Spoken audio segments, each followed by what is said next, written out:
Good morning, everybody. Thank you for coming. So my name is PY. I work at Square, which was renamed Block. Square is still a sub-company of Block. And I am the author of LeakCanary, which I released in 2015 when I was already working at Square. So I've been at Square for, I think, 11 years now. So today, this title is not super clear, like what's going on here? Are we doing some gardening? No, we're not. We're not going to talk about gardening. I just had to try to figure out a title that was weird so that people would be interested. So I have a question today. I'm assuming you're familiar with what LeakCanary is. I'm going to just make that assumption. But I have a question. Do you think LeakCanary is useful? Is anyone? I have one person raising. Okay, couple. Okay, the whole room. Okay, thank you. Yeah. So let's say yes. So let's do some live coding. So for context, I think I haven't done any live coding since this picture, which was in 2012, so 10 years ago. And at the time, I was hiding my stress by having some props up. So we're gonna do a little demo. But I guess first, I should do the same setup. Let's just give me luck, you know. So let's get started. All right, I hope I can see the screen, actually. I haven't tried this. So I'm going to do mirror display. Yes, displays, arrange. This is not very practical. I can't see anything. So, use as mirror for black magic. And then we're going to be here. All right, I can't see anything. So I used the compose samples. I checked out that repo and I checked out the Jetpack News application, or Jet News, sorry. And so let's say there's this code base and we're like, oh, I want to add some analytics into that, right?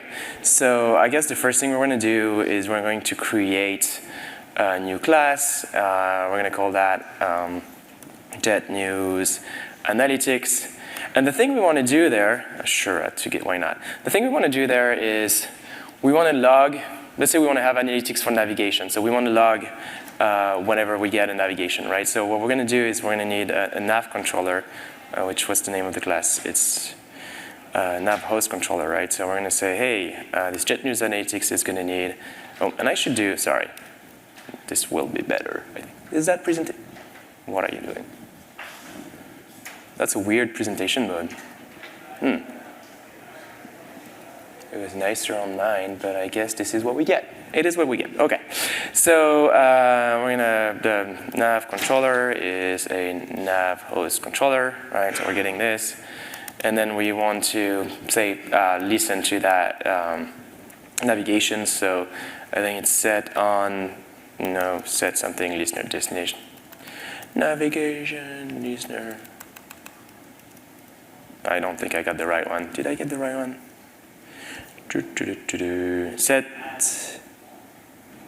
Well, it worked last time. See, the thing of demos is you forget what you're trying to do. I heard something. Someone has a suggestion. That's the one I want, right? This is a nav host controller.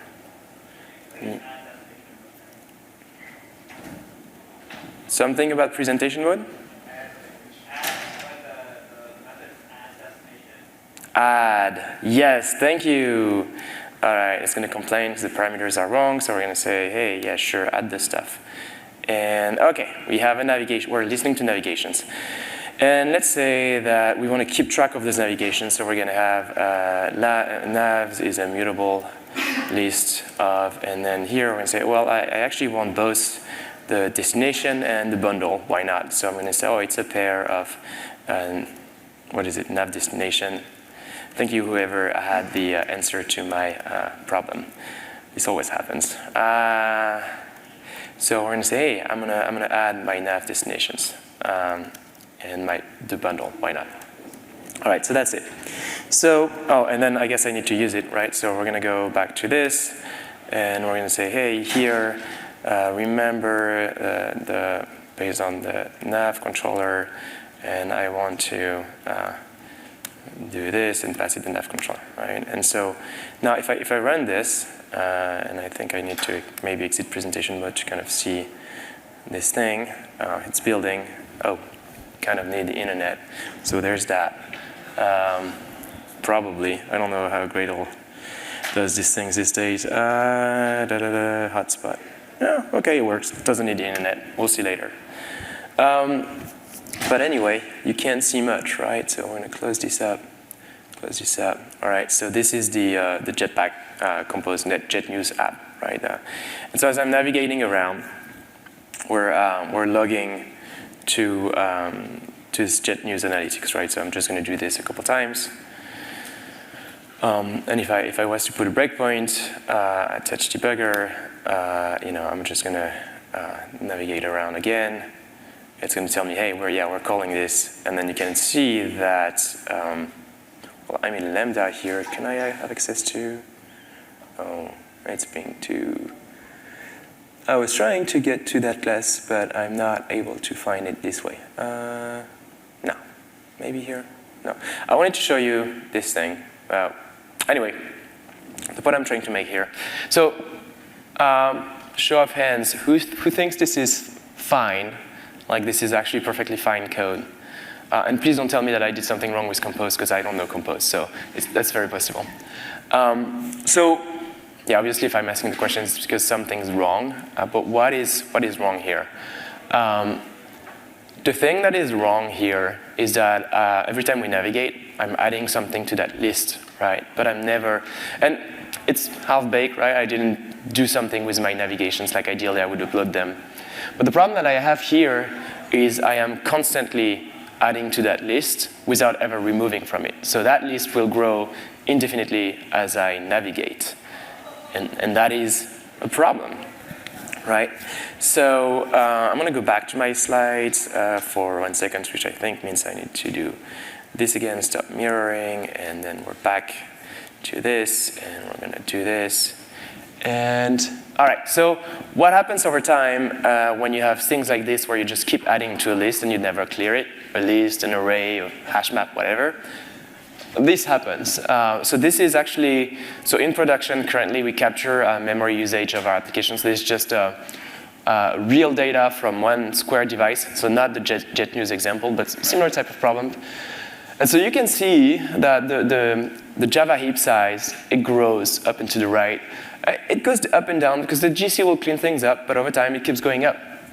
And so the question is, what happens? So the red line is how much memory we can get, how much memory the OS will give us. And after that, the OS will be like, nope, you don't get any more memory. So what do you think happens when we get to the left side, right side for it? It's hard. Any idea? You can shout if you want. Crash, I heard something about cache. Swapping, yeah. Out of memory triggered, yeah. So for swapping, you need the device itself to be out of memory, and devices have like, gigabytes of memory, and then they allocate a maximum for the heap size that's like, 200, 500 megabytes. So usually, for a single app, you're fine, you don't swap. But out of memory error is what happens when you run out of memory. Now, before that, though, there's something really interesting that happens. We started tracking how long it takes for us to navigate in the app, meaning we decided to navigate, how long it takes to just update the UI and display the result. And so when we started tracking that in production, so those are the times, and they're kind of flat. And then as we get towards the end, it starts to spike. And if we zoom in, really what's going on is this is what we call the navigation latency, so how long it takes to update the UI. It starts spiking. Now, why? That's because we're running out of memory, so the GC freezes all the threads and go, let me try to find some memory. So because the GC is doing that, everything's frozen, and that happens more and more and more. So actually, when you run out of memory, it's not just that you get a crash. Before that, long before you get a crash, you're going to start seeing jank, and then freezes, and then ANRs, and then eventually, boom, you got a crash, out of memory error. And if all you're doing is reporting out a memory error, that actually does not represent the impact of your memory issues on production. There's a whole bunch of things that happen before that. So what do we do when we run out of memory? When we have these problems? What do you do? Get more memory. Yes, that's one way, yeah. Or kill the app and restart. Well, I made LeakCanary because we had exactly this problem in 2015, so presumably you had LeakCanary, right? So let's do just that. So display, mirror, I should probably figure out shortcuts for this. And and we're here, and so how do we add LeakCanary? Well, we go to the build file, and we go, hey, implementation, and then we say, hey, it's com.squareup.LeakCanary, I think, if I got this right, -Android. I'm just going to use the latest alpha, just for, it doesn't change anything from that angle. But anyway, so we use LeakCanary, we try anyway, syncing, and then when it's synced, am I connected? Yeah. Are we syncing? So what's going to happen then? Okay, that's not, I don't know what this is, but let's see. Let's run the app. So now we've added LeakCanary, which is, specially designed for detecting memory leaks. And we're going to switch tabs. Now, if you've used LeakCanary, when you have a memory leak, you see this little pop-up that shows up with a LeakCanary icon saying hey, you got a problem. Nothing. So let's go back to the slides. And for that, I'll do stop mirroring and back here. So we said, I meant to explain why LeakCanary is not working with this. Well, LeakCanary at the core, what it does is install hooks into the lifecycle of your of specific kind of objects, like activity. So you can add an activity lifecycle callbacks, which is going to tell you when an activity gets destroyed. We do the same for fragments, view models, a bunch of things, services. So when those get destroyed, then we have a way to figure out if they get garbage collected or not. And we use that as a signal to dump the heap and find those objects and find what's preventing them from being garbage collected. But in this example, we didn't have any activity involved. There's no fragments, no view involved. So LeakCanary just can't detect anything. So when we say LeakCanary is useful, in this case, it's kind of useless. And so that's a problem, right? Because we fixed a bunch of issues with LeakCanary, but now we have other issues. And they still lead to out-of-memory errors and also slowness, performance. I see someone taking a picture of LeakCanary is useless. All right, let's move on. All right, so what can you do? Well, if you use something like allocation tracker, it tells you where objects are created, but something like this is small and in a corner, you're not going to see it. And the dynamic nature of garbage collection makes it hard to really find those things.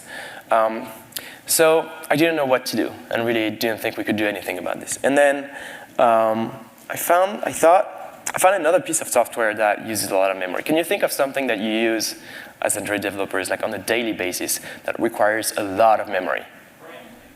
I heard Chrome, that's not bad. Gradle, and then Android Studio.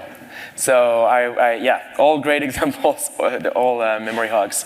But Android Studio is the one that I had in mind. So Android Studio has actually very similar issues to our Android apps. It uses a lot of memories, and it can have memory leaks and problems with memory retain. It's a JVM, very similar. So in December 2020, I was looking at what they were doing about that. They have some heap analysis code, and they have something very similar to LeakCanary because they have the concept of disposable in IntelliJ for the UI of IntelliJ. It's similar to the idea of an activity being destroyed. And so they had some code that was finding this. But then I read this Java doc. I was just randomly looking at code. And it says something like, this class level granularity is not exposed by the normal bleak check. And I was like, hold on. What's the normal bleak check? Like, what is this? I've never heard of that before. So I Googled Bleak. I was like, whoa. And it turns out it's a thing. There is like a whole website and a paper, and it's actually a browser thing originally. So initially, I think built for Gmail, where you stay a long time in Gmail and you navigate around and the memory grows. And so they had the same, very similar types of problems, but in JavaScript. And these folks, what they figured out is if they could write some UI tests for Gmail and web apps and run them over and over, and then in between every run of the test, take essentially a snapshot of the heap, a heap dump, and then do a diff, they could identify where the memory was growing. And that's super interesting. Essentially, they find objects that have, so if you think about the heap, and we'll get to that in a minute, there's objects and they have references to other objects. These are called outgoing references because they go from one object to the next. And they just have an increasing number of outgoing references. And those are the things that they surface. There's even a paper, so I read the paper, I didn't get it. I didn't get it. I was like, I can't read, I can't read this kind of stuff. Some people, it's not that crazy. Once I understood, then I read the code, and then the actual code of the thing, and then I went back to the paper, and I was like, oh, that makes sense. But even this, I can't really read this. It just bores me. Anyway, so let's try to go through that very quickly. So we're not going to do a paper thing. I'm going to try to do a visual representation of what's going on here. So in case you don't know, in your Java heap, Android heap, you have some objects called, so everything's an object, something you might have heard in Java. And then some objects are called GC roots. So an example of that is a class. A GC root is an object that is never garbage collected. It's an object that's just going to stay around. So a class is an object that stays around. A running thread is also an object that stays around. The main thread just runs all the time, right? Now, these objects have references to other objects. So for example, because the main thread might be updating some UI, it might have a local reference to a view as it's running the code. Or a class might have a static field S instance to a singleton instance, right? And then those objects themselves, between them, will have references.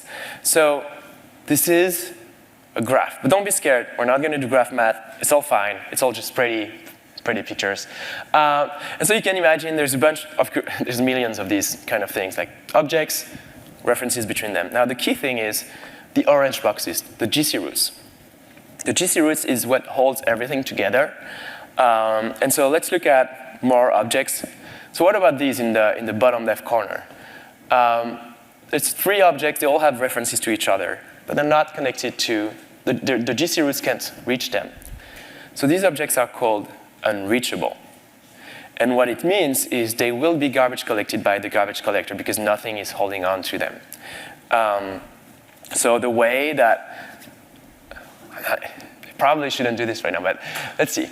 If you've never looked at how a garbage collection works, how it really works is it starts from the orange boxes and it just explores the references following the arrow direction. And so the basic algorithm, it's called mark and sweep. You just go through and mark every object that you find, and then you say, okay, now give me the list of all objects that exist in memory. The ones that I haven't found, they're not reachable by GC roots, so I can remove them. And so the first phase, marking everything, is mark, and the second phase, removing the stuff that is not mark, is sweep, hence the name mark and sweep. So we just did a little GC class in 2 minutes. All right, so yeah. So if you really want to implement that someday, all you need is a list and a set. You have an empty list, and you add stuff from the root in the list, and then you have a while loop where you keep dequeuing from the list, exploring the edges, putting those in the list, and also adding to the set to remember that you've seen them before, don't need to revisit them again. And you just keep going. So it really is as simple as a while loop with a list or a queue or a stack, depending on how you want to explore this. Now, these objects have been garbage collected. Let's say that this is a heap dump, right? And let's say that we do 2 heap dumps at one point and then in the future. And in the second heap dump, things look like this. So it's the exact same thing, except for there's one more node that analytics points to. So this is our bug, right? We keep adding objects. So how do we find this object? Well, we don't know how to do a diff of a graph. It's actually really hard, or it's not really a tractable problem. However, it's a lot easier to do a diff of a tree. So, a graph there's a bunch of nodes going in all directions. A tree is you have clear roots, and then you don't have crossing over connections. A node cannot, I don't know the definition of a tree. It just feels right. Go look it up, but you see what a tree is. So we need a tree. So one of the thing that they figured out, the authors of this paper, is that you could build a tree by just doing so what's called a breadth-first traversal, meaning traversing the nearest neighbors from the roots first, and then keep going that way. And so here, if we do that, and then we ignore references for objects we have seen already. So I grayed out the references that we ignore. We end up with this is a tree. It's actually a forest because there are two tiny trees here. And on the right-hand side, we have another tree. Now, doing a diff of two trees is reasonably easy because you start from the roots of both and you just go in order the children, and you have more children on one tree versus the other. If you do, there's more stuff. All right, and that's your problem. So in 2020, December 2020, I found this code and I tweeted about it. I was really excited. I was like, oh, well, yeah, it's amazing. We could do something so cool. I remember, I think last year, I was talking to Tor from the Android Studio team about this idea. I was like, this would be so cool. He told me, like, you keep bringing this to me. Like, you keep telling me about it. Every year I hear you talking about this thing. Like, why haven't you done it yet? And I was like, yeah, okay. Because I got a job, and it's not actually LeakCanary, even though I do that kind of as part of my job. But he was right. I kept talking about it. I kept being kind of scared of that paper, to be honest. But I think because Tor kept teasing me, I was like, okay, I'll do it. And so that was, we had a hack week in November 2023. As you can see, I'm really good with Git messages. So I was just hacking. And I got a working thing. And it's actually now releasing an alpha of LeakCanary 3. So I think, it's ready to be checked out. And we're going to go see that. Now, Oleg was telling me earlier that I am wearing this T-shirt, and it says LeakCanary 2 because I released it, I made it 5 years ago when I released LeakCanary 2. And so I didn't want to buy a new T-shirt, so we're gonna fix this. I made a sticky, and we're gonna say LeakCanary 3, right? So this is fixed. Thanks, Oleg.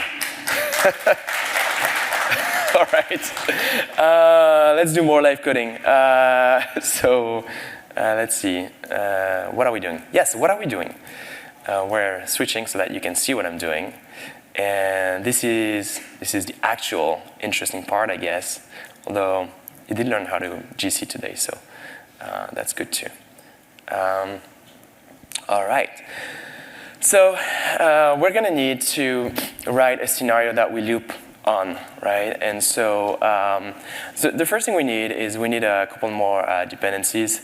So we need Android test implementation, and I'll get to what exactly we need. And what's the name of this thing? LeakCanary Android test. Yes. And we actually need one more. I think it's just test implementation. Yeah. Because well, Jet News has a really interesting thing where, same thing. The tests that are in Jet News, you should check it out. It's kind of cool. The tests in Jet News, they're like UI tests, and so they can run on device. But they're also the same code, the same test code runs in Roboelectric on a JVM. They have a concept of shared test. Really cool. So I'm going to sing this. I mean, it's kind of weird, but it's kind of cool. And so then I picked a test, I think. Which one was that? Jet News test. All right, so I figured that test is kind of interesting because it's opening the navigation drawer and then going to interest and then checking that you're on the interest screen. So we're going to do another test. I didn't want to mess up, so I was like, let me just print out. I actually printed diff, which, yeah, very old style. It's not what I want. This is what I want, yeah. So, no, yeah. So let's see. So we're going to call it drawer nav does not grow heap. We're going to say test. Okay. All right. So yeah. Don't judge me. I write code sometimes. So okay. So what do we need? We need a detector. So we're going to do heap diff dot repeating Android in process scenario, and we're going to call that the detector. All right. And then we're going to say, hey, I want you to loop over this thing, find repeatedly growing objects. And what we're going to do is I'm just going to copy paste this and say, well, the first thing you're going to do is go to this tab. And I think we're going to then go back to the home tab. And I think here I saw, oh, hey, this is what you should see on the home tab. So we're just going to make sure that this is working. Then there's a bunch of parameters. So you can tell it to not take a heap dump at every iteration, but instead do n iterations. Like I'm going to do 10 iterations of the same scenario, and then do a heap dump. That way, we do less heap dumps because heap dumps are very expensive. And then it's going to give me a heap diff. And so I could do, let's see, where am I? Where is this? What's going on? Yes. This is interesting. Heap diff dot growing objects is a list. So we could do. I like to use assert. What is it? Assert J, something like that.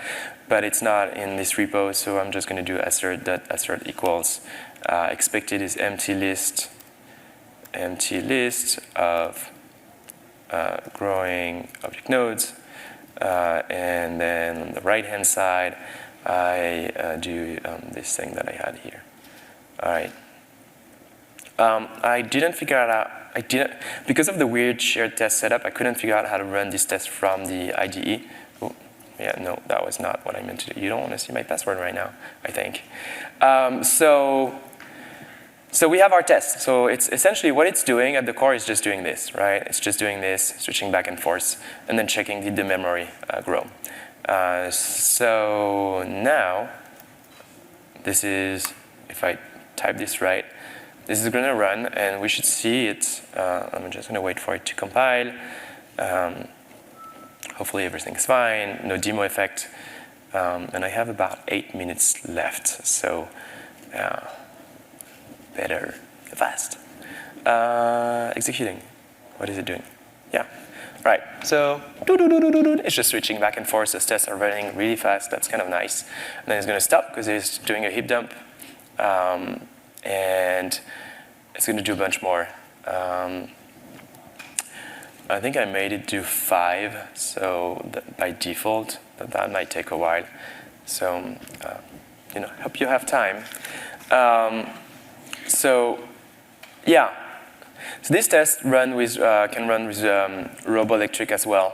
I'm going to skip that, but basically, it was really interesting that I was able to, with a few tweaks, run the exact same test, detect the exact same problem, but on the JVM with the same compose code and LeakCanary code. But yeah, so that's the demo.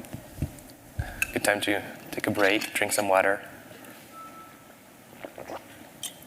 Looks like we're done. The test failed. Oh no. Let's see. Oh, that's going to open my browser. That was not. I forgot about that.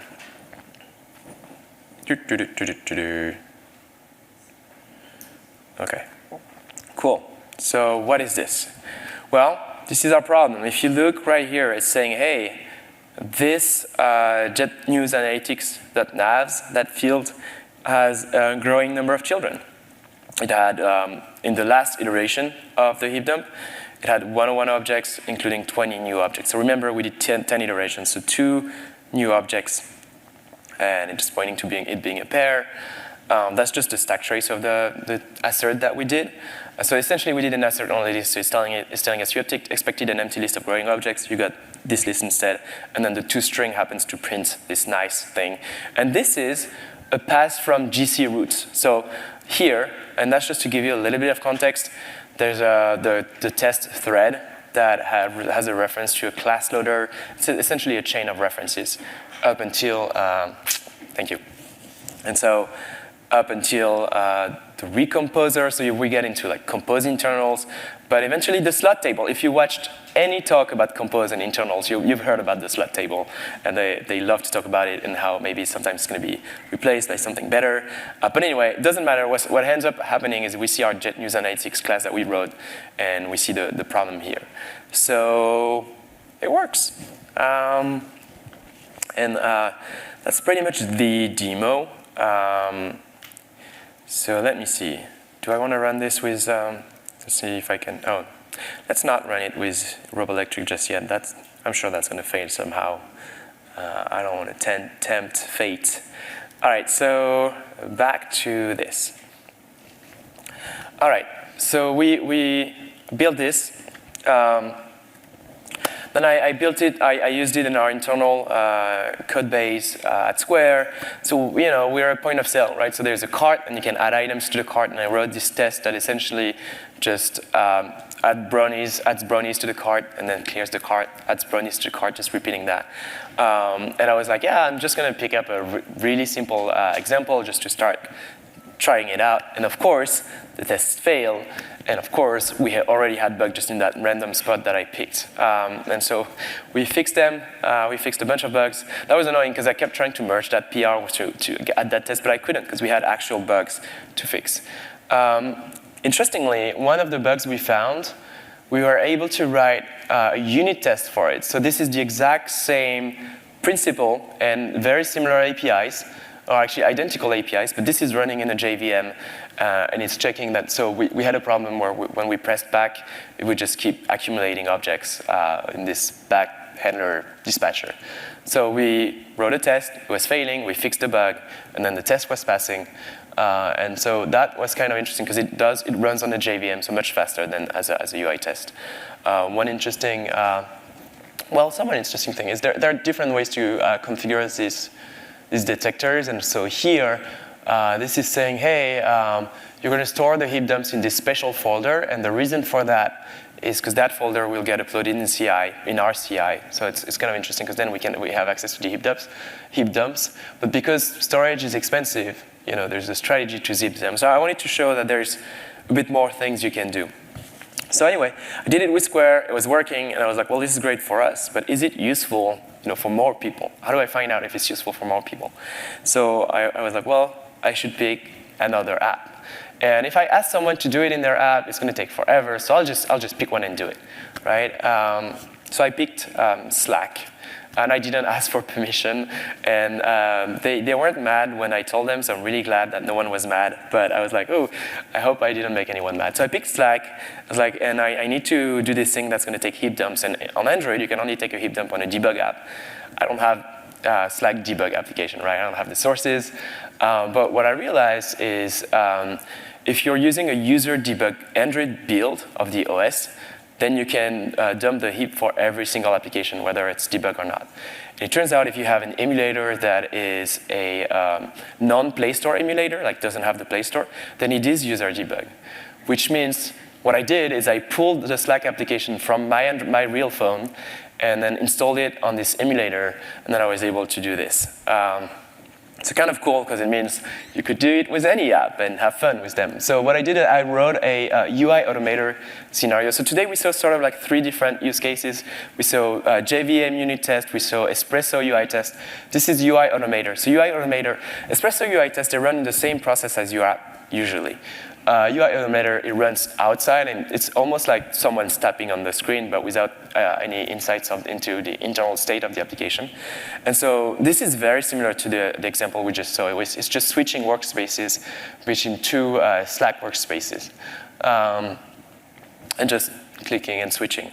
And so I found things. I'm not going to share everything that I found. I shared them with the Slack team. Some of them they actually had already found and fixed. Some of them was code that was going away.